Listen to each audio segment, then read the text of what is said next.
नमस्कार, स्वागत है आप सबका। साथियों, यूपी टेट की इस क्लास में आज हम लोग शिक्षण को पढ़ेंगे और शिक्षण एक ऐसा चैप्टर है जहां से 1 या 2 नंबर का निश्चित तौर पे परीक्षा में पूछा जाता है। तो आइए शुरू करते हैं अपने इस वीडियो की। शिक्षण और अधिगम दोनों साथ साथ चलने वाली प्रक्रियाएं हैं। अध्यापक जब शिक्षण कार्य करता है तो छात्र क्या करता है? अधिगम करता है। शिक्षण का तात्पर्य होता है किसी भी विषय का ज्ञान देना और अधिगम का तात्पर्य होता है किसी भी ज्ञान को ग्रहण करना। तो ये शिक्षण और अधिगम का सहसंबंध है। शिक्षण प्रक्रिया। शिक्षण प्रक्रिया को एडम्स ने यानी शिक्षण को 2D प्रोसेस बताया है, यानी दो ध्रुवीय बताया है। उन्होंने कहा कि इसमें स्टूडेंट होता है और टीचर, यानी कि छात्र होता है और शिक्षक होता है। जबकि जॉन डेवी ने इसे 3D प्रोसेस बताया है। जॉन डेवी ने क्या कहा है कि जो शिक्षण है ये त्रिध्रुवीय प्रक्रिया है, त्रिमुखी प्रक्रिया है, जिसमें स्टूडेंट एक आश्रित चर है, टीचर एक स्वतंत्र चर है और पाठ्यक्रम, जिसमें तीसरा है पाठ्यक्रम, जिसमें पाठ्यक्रम का होना अति आवश्यक है। पाठ्यक्रम के बगैर शिक्षण कार्य पूरा ही नहीं हो सकता है। इस प्रकार से शिक्षण की प्रक्रिया होती है।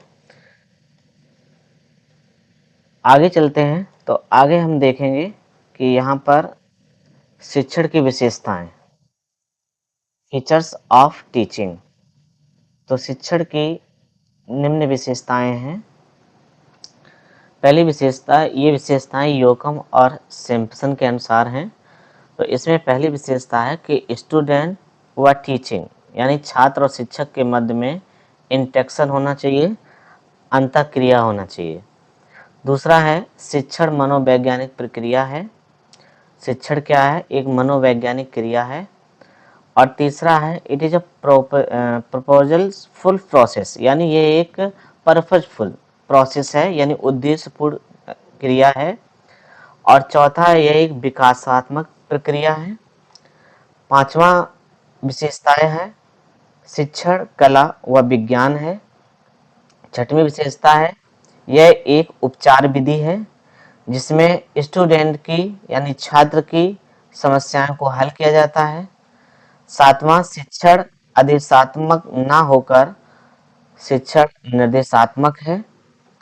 और आठवें it is a formal as well as informal, यह एक शाब्दिक है अशाब्दिक के बजाय, यह एक कैसा है?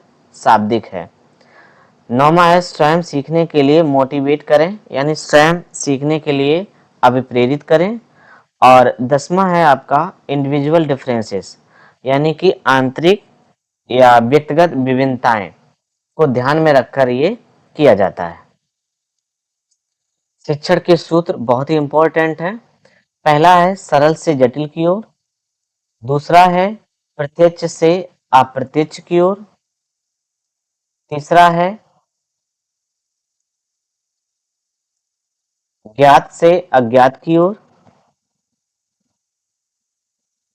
दूसरा है ज्ञात से अज्ञात की ओर। तीसरा है स्थूल से सूक्ष्म की ओर। चौथा है पूर्ण से अंश की ओर। और पांचवा है अनिश्चित से निश्चित की ओर। छठवां है प्रत्यक्ष से अप्रत्यक्ष की ओर। सातवां है विशेष से सामान्य की ओर। आठवां है विश्लेषण से संश्लेषण की ओर। नौवां है मनोविज्ञान से तर्क की ओर। और 10वां है अनुभव से विवेक की ओर। तो ये 10 आपके शिक्षण सूत्र हैं जो परीक्षा में अक्सर पूछे जाते हैं। तो ये महत्वपूर्ण है, इनको जरूर से कॉपी में नोट कर लें।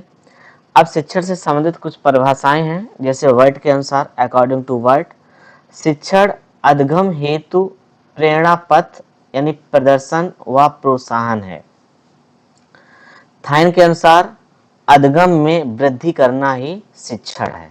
अधिगम में वृद्धि करना ही क्या है? शिक्षण है, ये थाइन ने कहा है। जबकि वर्ड ने कहा है कि शिक्षण अधिगम हेतु प्रेरणा पथ प्रदर्शन व प्रोत्साहन है। हफ एवं डंकन के अनुसार शिक्षण 4 प्रकार के चरणों वाली प्रक्रिया है।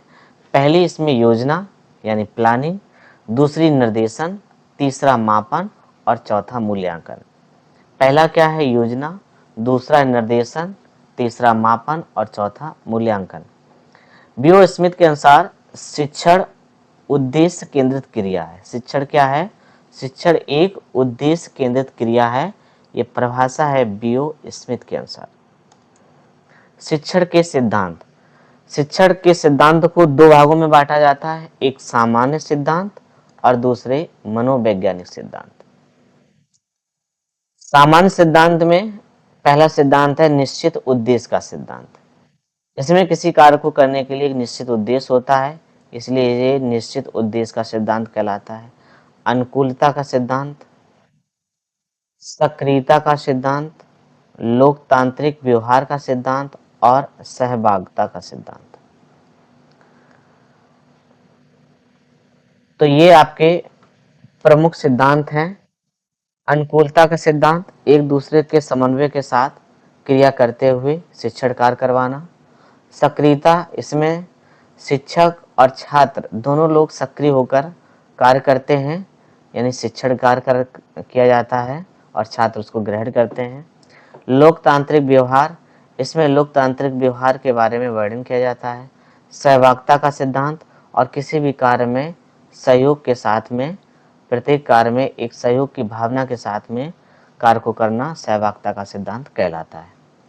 अभिप्रेरणा व रुचि का सिद्धांत, तो अभिप्रेरणा और रुचि का सिद्धांत क्या कहता है? किसी भी कार्य के करने में आपकी रुचि हो और अंदर से आप अभिप्रेरित हो तो वह कार्य शीघ्र गति से होता है।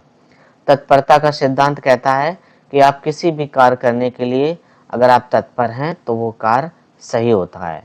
अभ्यास व आवृत्ति का सिद्धांत, अभ्यास यानी किसी कार्य का बार बार अभ्यास करना, वो उसकी आवृत्ति बन जाती है। किसी अभ्यास करना और उसी चीज की बार बार अभ्यास करना, वो उसकी आवृत्ति या पुनरावृत्ति कहलाती है। परिवर्तन, विश्राम व मनोरंजन का सिद्धांत, क्योंकि शिक्षण कार्य समय पे बदलना चाहिए, नए नए प्रयोग होना चाहिए, इसमें आपको शिक्षण कार्य करते समय विश्राम की भी जरूरत है, समय समय पे मनोरंजन की भी जरूरत पड़ती है। और अंततः 5वां है प्रतिपुष्टि या पुनर्वलन। अगर छात्र अच्छा करता है तो उसकी फीडबैक दें और उसको पुनर्वलन अवश्य दें, तभी आपका शिक्षण कार्य सफल माना जाएगा। चलिए आगे चलते हैं, अगला समझते हैं। तो यहाँ पर लिखा है सूक्ष्म शिक्षण, मोस्ट इम्पॉर्टेंट टॉपिक है सूक्ष्म शिक्षण आपका। तो सूक्ष्म शिक्षण की शुरुआत जो हुई 1961 में अमेरिका की स्टैनफोर्ड यूनिवर्सिटी से, जिसमें रिकॉर्डिंग करो और फिर इन्हें दिखाओ। उन्होंने क्या किया? सिद्धांत निकाला कि इसको रिकॉर्डिंग करो और फिर इन्हें दिखाओ। तो कीथ एचिसन और ब्रूस ने इसकी खोज करता है। Father of micro teaching W Allen को 1963 में उन्होंने इस सूक्ष्म शिक्षण का विकास किया, माइक्रो टीचिंग का इन्होंने कॉन्सेप्ट दिया।